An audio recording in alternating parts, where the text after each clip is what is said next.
Hi అండి. అందరికీ నమస్కారము. ఎలా ఉన్నారు? నేనైతే బాగున్నా. మీరు కూడా బాగుండాలని నాకు భగవంతుని ప్రార్థిస్తున్నా. ఇంకా ఇది శ్రీరామనవమి పండుగ మేము రోజు వేసినటువంటి ముగ్గులండి. ఈ వీడియో వచ్చి నిన్నటి వీడియో అనమాట. మేము పండుగ ఎలా జరుపుకున్నామనే దాని గురించి అనమాట. ఇలా ముగ్గులు వేసుకున్నాను అనమాట. నేను చిన్న చిన్న ముగ్గులు వేసుకున్నా. ఈరోజు పెద్దగా కలర్స్ పని పెట్టుకోలేదు అనమాట. కొంచెం అలసిపోయినట్టు అనిపించింది. మొన్న బేస్తవారం జాతర, శుక్రవారము అలా రకరకాల పనులతోటి ఒక్కోసారి మనము అంతా హుషారుగా ఉండలేము కదా. ఇదిగోండి ఇక్కడ తులసమ్మ దగ్గర శ్రీరామ అని రాశానమాట. ఒక బాణం వేశానమాట. అంటే శ్రీరాముడు ఎప్పుడు ఒకే బాణం ఒకే మాట అని అంటారు కదా, అలాగా బాణం గుర్తుండేటువంటి ఒక చిన్న ముగ్గు వేశాను. గుమ్మం దగ్గర కూడా వేశాను, కానీ అన్ని కలర్స్ అవన్నీ గాలికి అటు ఇటు పోయాయండి. ఇంక దేవుని దగ్గర పూజ రోజులాగా చేసుకున్న. మా వారు పనులు తీసుకురావడానికి బజార్కి వెళ్ళారనమాట. మా వారు వచ్చే లోపల నేను ఇదిగోండి ఇలా శ్రీరామ అని శ్రీరామునికి సేవ చేసుకుంటున్నాను అనమాట. ఏదో ఒకటి మనం ఆ పండుగ రోజు ఏ దేవుని పండుగ అయితే ఆ రోజు ఆ దేవుని స్మరించాలి కదా. ఈరోజు శ్రీరామనవమి కాబట్టి జై శ్రీరామ్ అనేటువంటి గంధంతో ఈ పచ్చపూల ఆకులు ఉన్నాయి కదండి, సువర్ణ పుష్పాల చుట్టూ ఆకులు తీసుకొని వచ్చి కొద్దిగా తులసి మాల అవన్నీ అల్లానమాట, ఫ్లవర్స్ అన్నీ కలిపి.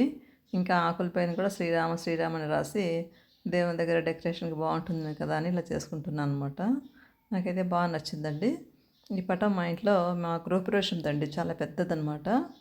చూడండి, ఎప్పుడైనా శ్రీరామనవమి పండుగ ప్రతి శ్రీరామనవమికి మేము ఈ పటంలో పెట్టుకొని పూజ చేసుకుంటాం అనమాట. అయితే ప్రత్యేకంగా ఒక టేబుల్ కానీ అలా వేసుకొని అక్కడ పూజ చేసుకుంటారు అనమాట.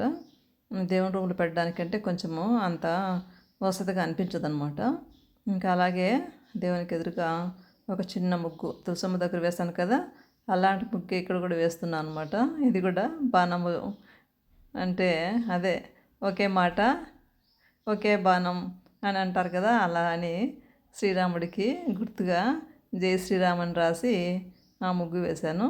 ఇంకా దేవునికి ఇలా డెకరేషన్ చేసి, ఇంకా ప్రసాదాలు అంటే వడపప్పు, పానకము, ఇంకా చలివిడి అంటాం కదండి, అవి చేశాను అనమాట.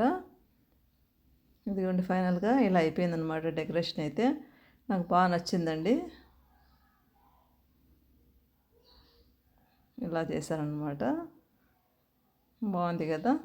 ఆ ప్రసాదాలన్నీ పెట్టాను అనమాట. ఇంకా మా వారు వచ్చే లోపల నేను శ్రీరామ కీర్తనలు కొన్ని పాడుకొని, అలాగే అష్టోత్తరం శ్రీరామ అష్టోత్తరం కూడా చదువుకున్నానండి, అక్షింతలు వేసుకుంటూ ఫ్లవర్స్ వేసుకుంటూ. మా దగ్గర ఇంకా చిన్నది సీతారామ లక్ష్మణ హనుమంతు ఉండేటువంటి కాశీలో తెచ్చుకున్నాండి. ఎదుగండి ఆ విగ్రహం కూడా ఉందన్నమాట. ఆ విగ్రహం కూడా పెట్టాను అనమాట. ఇక్కడ ప్రత్యేకంగా హనుమంతుడిది కూడా ఒక విగ్రహం ఉందన్నమాట. అందరినీ కలిపి అక్కడ పెట్టాను. ఇంకా ఈ పటానికి కూడా పూజలు, అలాగే ఆ విగ్రహానికి కూడా పూజలు జరుగుతున్నట్టు ఉంటాయని అందరినీ పెట్టుకొని ఈ టేబుల్ పైన ఇలా చేసుకున్నాం అనమాట. బాగుంది కదా, నాకైతే బాగా నచ్చిందండి. చూడండి, ఇదిగోండి జై శ్రీరామ్ అనేటువంటి ఆకులు అక్కడ అలా డెకరేట్ చేశారనమాట. పైన కూడా పటానికి పైన కూడా పెట్టారనమాట. ఏ ఉంటే అవి వాటిని ఉపయోగించుకొని మనము పూజ అనేది పూర్తి చేసుకోవాలన్నమాట. ఇంకా ఇంట్లో ఉన్నటువంటి ఫ్లవర్స్ చెట్లకు పూసిన ఫ్లవర్స్ అన్ని పెట్టాను. ఇంకా మా వారు వచ్చే లోపల మనం కొద్దిగా ఇవన్నీ కంప్లీట్ చేసుకోవాలి కదా అనేసి అలాగే ఇవి చేసుకుంటూ కూడా శ్రీరామ కీర్తనలు వింటూ తర్వాత ఇవంతా చలివిడి అవన్నీ పెట్టేశారనమాట. పానకం, వడపప్పు, ఇంకా పండ్లు పెట్టాలి, మా వారు వచ్చాక పెడతాను. ఇంకా మధ్య మధ్యలో ఈ పూజా కార్యక్రమం చూసుకుంటూ రైసు, మధ్య లంచ్ కావాలి కదండి, మధ్యాహ్నం భోజనానికి కావాల్సినవి కూడా పప్పు, మామిడికాయ పప్పు, రసము, చిక్కుడుకాయ తాలింపు, అలా వంటలు కూడా స్టార్ట్ చేశాను అనమాట. ఇదండి ఈరోజు మా పండుగ. చూడండి ఎంతో కలగా సీతారామ లక్ష్మణ హనుమంతు సమేతంతో, అలాగే ఇక్కడ సీతారామ కళ్యాణంలాగా పట్టాభిషేకము ఫోటో కూడా చాలా బాగుంది, చాలా కలగా ఉందన్నమాట. ఇంకా శ్రీరామచంద్రుడి గురించి తెలుసుకోవాలంటే మనం ఎంతో ఉందండి. ఆ శ్రీరామచంద్రుడి అడుగుజాడలో మనం అంతా కూడా పయనించి మన జీవితాలను ప్రశాంతంగా గడుపుకోవాలని. ఇంకా శ్రీరాముడు సామాన్యులకు ఆరాధ్యుడు, తాపసులకు పరబ్రహ్మ, జ్ఞానులకు తత్వవేత్త, గృహస్థులకు ఆదర్శమూర్తి. ఇలా అనేక వర్గాలలో అనేక రకాలుగా కీర్తింపడే ఆ రాముని యొక్క అనుగ్రహం, ఆ రాముల వారి అనుగ్రహం మీ అందరి మీద ఉండాలని కోరుకుంటూ ఇంతేనండి ఈరోజు video. Thank you. Keep watching.